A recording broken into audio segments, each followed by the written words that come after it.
Hi, I'm doing an update video for the hazel tree grown from a cob nut.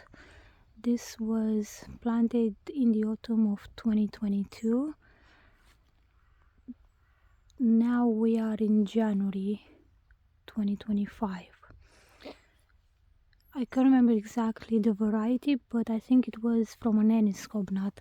It might have been a Ganzelbird or a Kent as well, but if my recollection is good, it was an anise cob nut. I think I put it in the diary. I'm not sure, but what I wanted to show you, this is how much it grew. So it's going on the third year,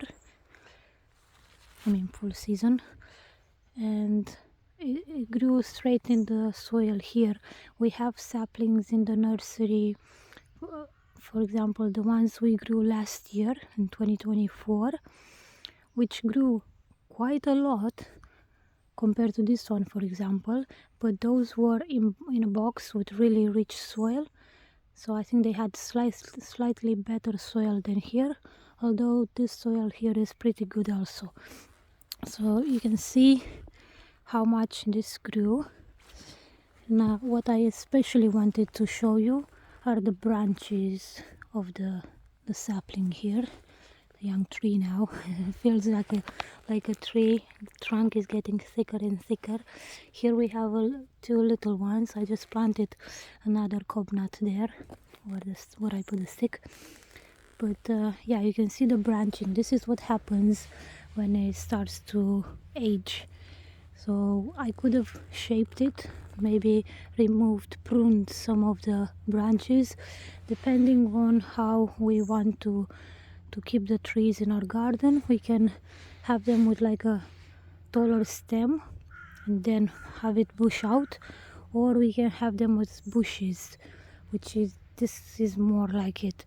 I want to keep my trees more like a bush form, up to 2 meters maximum, because then they'll shade the garden more than I would like to. So I left it also as an experiment, because I wanted to see how much it branches out and how they do. This is very exposed to deer browse, because sometimes we do get deer coming through the garden. They usually come through there, from that area where I planted some willow cuttings recently.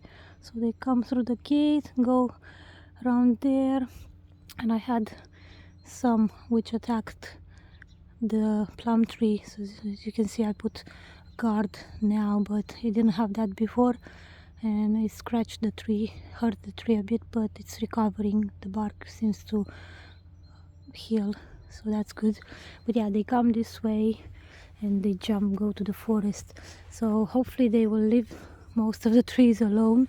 So far they haven't damaged this one, also because they maybe didn't see it because it was younger, but now it's going to start to make more of an appearance. It will be more obvious to them if they haven't seen it until now. So we'll see if I'll put some sort of protection. Before, when it was really young, I put branches around it just to give it some protection, but obviously if they want to munch on it, they will munch on it. But I'll see if I'll put more like proper guards or anything like that. So far, because we have lots of hazel grown from cob nuts, I just decided to leave it like this and just keep my eye on the deer when I can. But yeah, it's really awesome to see how they developed. You can see here the buds. There is no catkins, no male catkins, which are the male flowers, the dangly bits. If you've seen a hazel tree, if you haven't, you can check a video on my channel. I posted one recently. And yeah, the female flowers, I don't know if this will make any this year, but it will be very nice to see them, because I've seen plenty of the male flowers but none of the females, because they are very tiny usually, and if you don't catch them at the right time, they just obviously they go unnoticed. So I'm trying to keep my eye for the hazel trees so I can photograph some of the female flowers. but yeah, it depends when I can go to the forest to see them.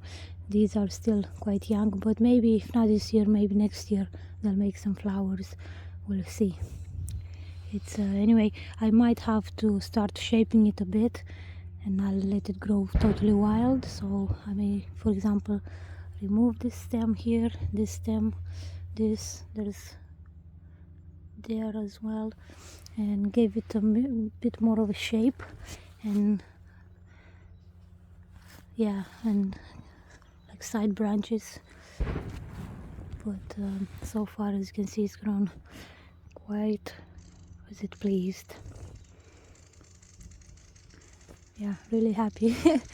Oh, I planted some seeds at the back there, but they hadn't shown in the first year, I think, in the first spring, unlike this one, which did. But I noticed later on, actually, let me show you. So this is what I was saying. These ones are much smaller. They grew in the shade. There was a large, massive beech here. You can see it in my older videos. This is all from that tree, which fell during Storm Babet, I think.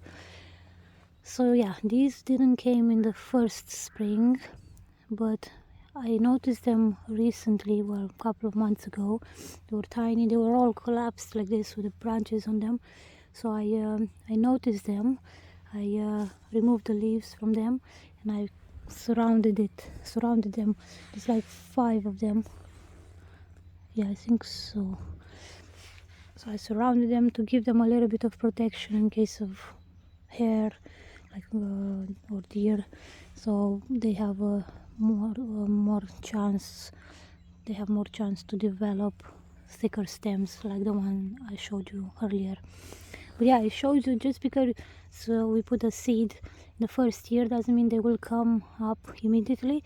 But if they survive the deer or like wild animals, if they don't have their seeds eaten, they will sprout if the seeds are good. Of course, most of them should be, but some are sometimes empty or rotten, for example. So yeah, it's exciting to see how they're developing as well. You can see massive difference. How it's the same year I planted them, 2022 in the autumn. I think here I planted, oh, well, I can't remember. I think I put like 10 and 15 seeds in each spot, some here and some there, and only these came up. Some probably were eaten, others were duds, didn't have a seed inside. So yeah, this is what we have. Look at the mass of snowdrops. Isn't this beautiful? So gorgeous. Snowdrop wonderland. I'll take you to the tree nursery to show you the saplings we have left. Yeah, you can see so many snowdrops. It's beautiful. So here are the saplings grown in 2024. You see how much they developed just in the first year. Going on the second, I'll probably remove the ones that will remain. I'm still selling from them. As you can see, I keep taking from the box. You see there's empty spots in there. I keep taking saplings as people want them. They want sometimes taller ones, shorter ones, depending on what people wish. And yeah, I think before they start leafing out, I will plant in spots in the garden, some to keep ourselves, others to develop for another year. As you can see, some are smaller, so unless they sell, I'll plant them for another year, grow them for another year, and sell them next autumn, next spring, depending on how it goes. Yeah, this is the largest box we had.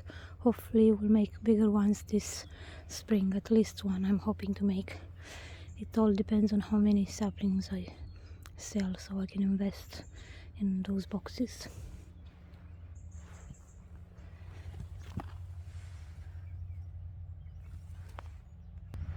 Here we have some of the largest saplings left. We had taller ones, but those were among the first to go. So usually what we have left are these sizes. So we have bunches here, bunches of 10 each. 1, 2, 3, 4, maybe like 10 bunches. We also have much smaller ones, as you can see, maybe there. These will certainly stay in our garden for another year to grow because they're just too little. I want to give saplings which are, at least I'm happy with them, that I think will do well in someone's garden. I don't want to risk them not doing well and people being disappointed. Here is the start of a wattle fence, a very rough one. Was made with sycamore saplings, not saplings, sycamore cuttings, I mean, just to create a small barrier so people don't step on the strawberries there. And we also have another 100 saplings here. These were actually the first ones I got from the box.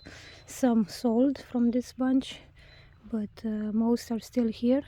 Hopefully they will sell soon. If not, I will plant them in the garden because they're pretty good size.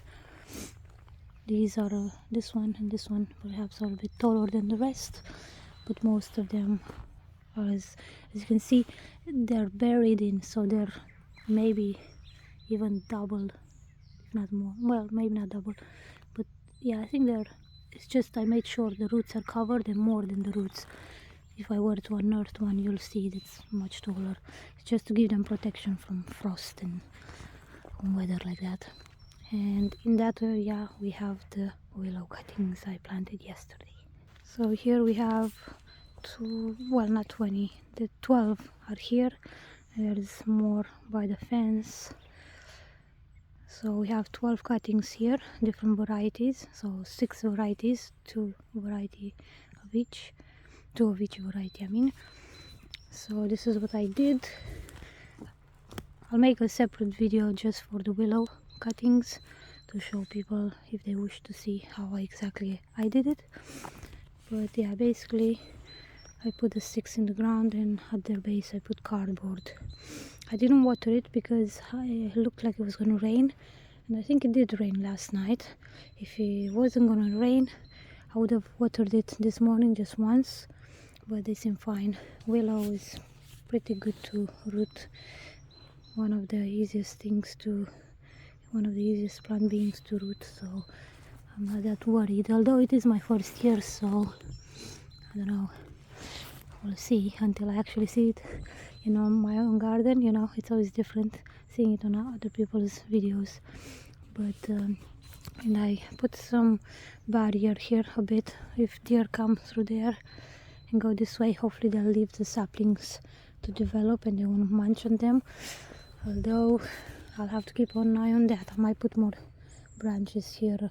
I didn't do it yesterday because I have 14 more cuttings to plant and I'm not sure yet where I'm going to put them. I might put them near the medlar and the mulberry, or around here. Probably not around here because I don't want to block too much of the sun coming through, so I might put them around there by the pond.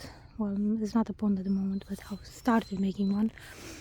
So yeah, this is how it looks like at the moment. They look just like sticks in the ground, but hopefully in a couple of years this will grow and I'll be able to coppice, use the wood for wood chips, making fences, other things like that in the garden, and also have shelter from wind. But yeah, I might plant hazel there as well, because I am concerned in the future those trees will be cut down or damaged during storms. So this is why I've planted some willow here, and I plan to put hazel as well. On the hazel I'm still waiting to see how many I can sell, and then, as I said, just before they start to leaf out, well, preferably before that. They're still in bud at the moment because it hasn't been so cold, but yeah, sometime in February perhaps I'll start making holes and planting them around here as well. So we'll have a mixture of hazel and willow. Nice habitat for birds, wind protection, and wood for fire if we wish to use it like that. Wood for wood chips, lots of things like that. I'm very excited about all this potential. It may look just like sticks in the ground to you, but I feel so rich looking at this, knowing what it can give us. So yeah, plan to put a persimmon tree there, and I have to find another spot for another one. I haven't got the trees yet, but hopefully we'll get them soon. So you can see how it looks from this side. I was gonna put some more there, but I encountered a large rock, so I left it like that. I might plant some around here, maybe not, maybe 1 or 2 or 3, but not too much. But yeah, this is for now. I put them at a distance of, you know, maybe 60 centimeters, and I made sure to plant them like one there, and then in between, not like parallel, so they have more space to grow. Hopefully that makes sense.